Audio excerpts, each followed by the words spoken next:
공부 왜 해야 돼? 꼭 해야 돼? 이거 꼭 풀어야 돼? 안 하면 안 돼? 여기서부터 우리가 이제 시작을 하는 거예요. 어떻게든 한번 꼬셔가면서 곰젤리를 막 흔들어 가면서 책상에 앉혀가지고 그래도 이거 하면 엄마가 막 보상 주고 뭐 핸드폰을 막 보여주고 자유시간을 주겠다 뭐 이런 보상을 많이 쓰시잖아요. 그렇게 막 하다가 어느 날 이제 하다 보니까 아이가 나 공부 좀 할 만한데? 이건 좀 재미있는데?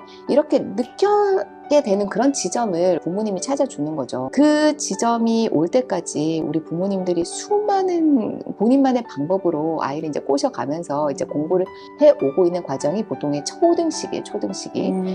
그런데 아이가 어느 정도 이제 인지적인 능력이 생기고 머리가 깨었다. 대부분의 아이들은 공부할 시기가 왔다. 그때 돼서 이제 막 공부를 시키지 않아도 하는 아이들이 굉장히 많긴 하지만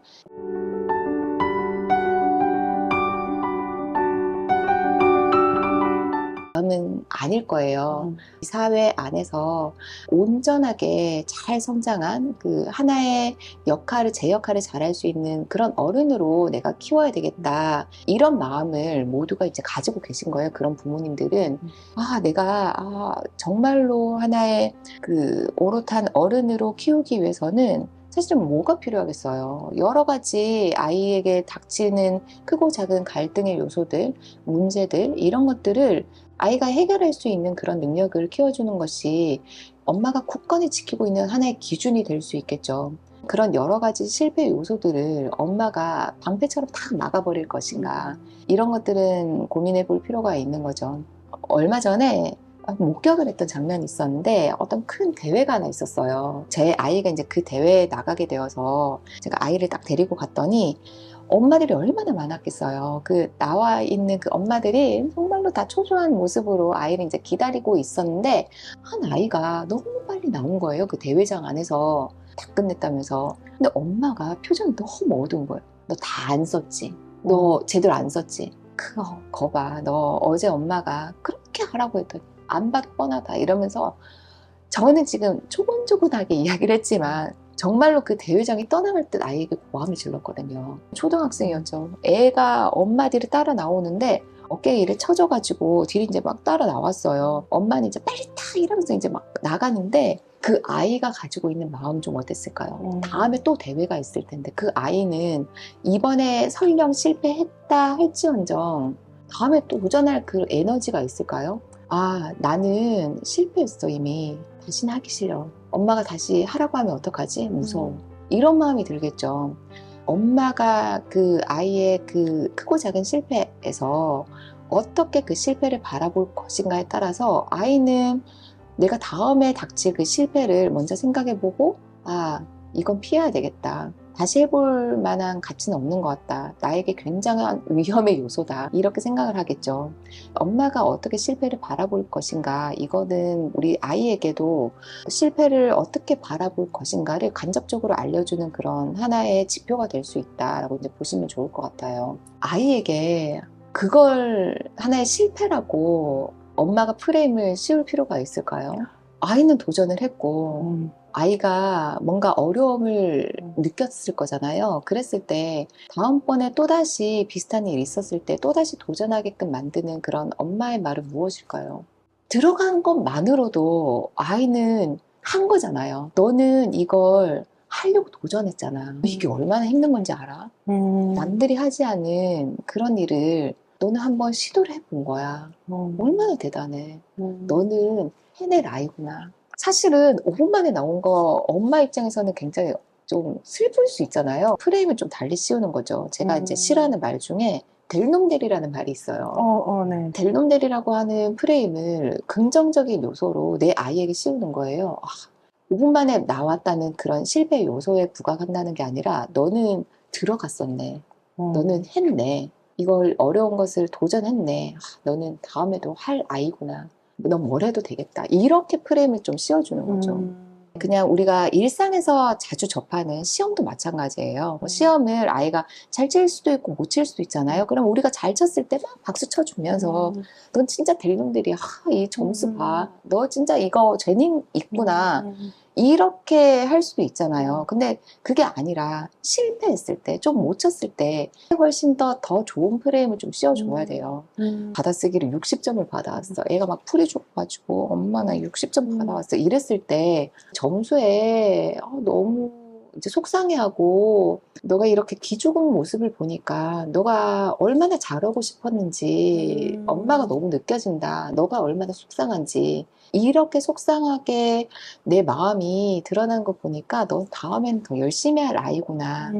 계속해서 노력할 아이구나. 너는 진짜 크게 될 아이다, 야. 뭐 이렇게 해야죠. 이렇게는 씌워주는 것은 엄마의 그냥 말 한마디인 거예요. 여유가 없어도 할 수 있어요. 진짜요? 네, 그거는 엄마는 여러 가지 정체성을 가지고 있는 사람이어야 되거든요. 아이에게 격려도 해주고, 또 어떤 날은 또 뭐 안아도 주고, 또 잘했다고 치켜도 세워주고 막 이래야 되잖아요. 엄마가 봤을 때 60점이라고 하는 점수가 굉장히 실망스러울지언정 아이에게 표현하기로는 정반대로 표현하기를 하실 수 있어요. 심리학에 그 여러 가지 그 감정 조절을 할 수 있는 기법 중에 정반대하기 기법이라고 있거든요. 변증법적 행동치료 안에 있긴 한 건데 내가 가지고 있는 행동에 그 감정에 아예 그냥 정말로 180도 정반대되는 행동을 상대에게 취하는 그런 방법이 있는 거예요. 만약에 예를 들어 실망을 했어. 실망을 한 거에 정반대되는 행동은 뭘까요? 기뻐하는 거. 선생님 어떻게 60점에 기뻐해요? 기뻐할 수 있죠. 그냥 아예 내 마음과는 다르게 너가 60점을 받았는데 엄마한테 이렇게 용기 내어서 보여주는 것도 너 진짜 다음번엔 더 잘할 수 있는 그런 마음이 왜 있는 것 같아. 이렇게 할 수도 있는 거죠. 그렇게 하다 보면 나의 마음도 좀 바뀌어져요. 네, 아이가 좀 달리 보이기도 하고 엄마의 그런 그 말이 엄마의 그런 정서가 아이에게도 긍정적으로 받아들여지겠죠. 네, 그런 기법을 쓰는 것도 하나의 방법이 될 수 있어요. 인스타그램 같은 거 하다가 너무 혼란스럽고 악탈감도 느끼고 그래서 막 탈퇴를 하신다거나 뭐 안 봐야지 뭐 이러신 분들도 많으실 것 같아요. 우리 생활에 영향을 미치잖아요. 기준을 세우기 위해서는 정보 다이어트가 필요하다고 하셨어요. 정보가 알고리즘이 얼마나 똑똑한지, 그렇죠. 그죠? 원하는 관심 있는 정보를 얼마나 매일같이 배달을 잘 해줍니까, 그죠? 그 정보 안에서 사실은 그 팝콘처럼 정말 스낵처럼 딱 흘려 버리는 그런 정보들이 굉장히 많겠지만 눈에 은근 가는 그런 정보들도 있겠죠. 그런 거 보면 어떨 때 보면 남의 집 이야기에 굉장히 심취하기도 합니다. 어느 순간 비교의 심리가 올라오기도 하고 비교가 또다시 불안을 낳기도 하고 이러다 보니까 다이어트를 해보자. 오롯이 나에게 다 득이 되는 정보는 아닐 수도 있다라고 이제 이야기를 하고 있는 거고요. 그랬을 때 다이어트를 할 수 있는 가장 그 첫 번째 요소는 그 정보를 봤을 때 약간의 찝찝함이 남는다. 내 아이가 부족하게 보인다. 뭔가 기분 나쁜 부정적인 감정이 드는 것은 굳이 내가 봐야 될까? 이렇게 한번 고민을 해 봐야 되는 거죠. 그래서 이런 것들은 약간 후순위로 두는 정보라고 보시면 좋을 것 같고, 정보 홍수 속에서 취해야 되는 정보의 우선순위를 검증된 정보를 가장 우선순위에 이제 두고, 그 외에 스낵처럼 여겨지는 것들은 우선 다 걸러내 보는 거예요. 그랬을 때 내가 삶이 어떻게 변했는지를 몸소 한번 경험해 보는 것도 굉장히 좋은 것 같아요. 어떤 분들은 뭐 탈퇴를 한다? 탈퇴까지는 아니지만 앱을 그냥 잠시 지운다. 인스타그램이나 또는 각종 SNS를 내가 자주 보지 않는 태블릿 PC나 뭐 PC, 아예 그냥 PC로 필요할 때만 이제 본다. 이런 것도 하나의 방법이 될 수 있겠죠. 핸드폰은 제2의 뇌 아니겠습니까? 순식간에 이제 꺼내가지고 보다 보면 어느 순간 시간이 어떻게 가는지도 모르고 무의식적으로 내가 누군가의 정보에 탐닉을 하다가 비교와 또 불안으로 빠지기도 하다 보니까 다이어트도 우리가 방법이 굉장히 다양하잖아요. 내가 생각하는 뭐 시간 타임을 정해놓을 수도 있고 내가 팔로우하고 있는 사람들을 필터를 좀 걸러보면서 양질의 정보를 주는 분들만 사실은 남겨놓는 방법도 있겠죠. SNS를 정보를 탐닉하는 그런 하나의 수단으로 여기지 않는 방법도 있을 것이고요.